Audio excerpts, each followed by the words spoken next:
எம்மா பல பல பல பல பல்லே எம்மா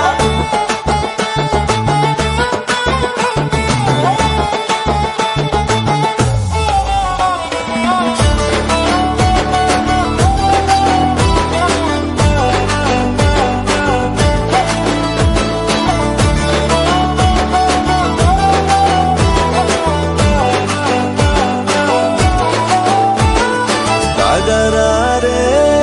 இல்லாம தள்ளி நிக்கிறேன மயங்காம தயங்காம கொஞ்சம் தாடி அரக்கிருக்கான ஆனேண்டி அடையாரோடு யாரென்னு எழுதி விட்டாங்க உன்னோடு நான் என்ன சொல்லி வச்சனே அழகால பசி கூட்டம் போச்சு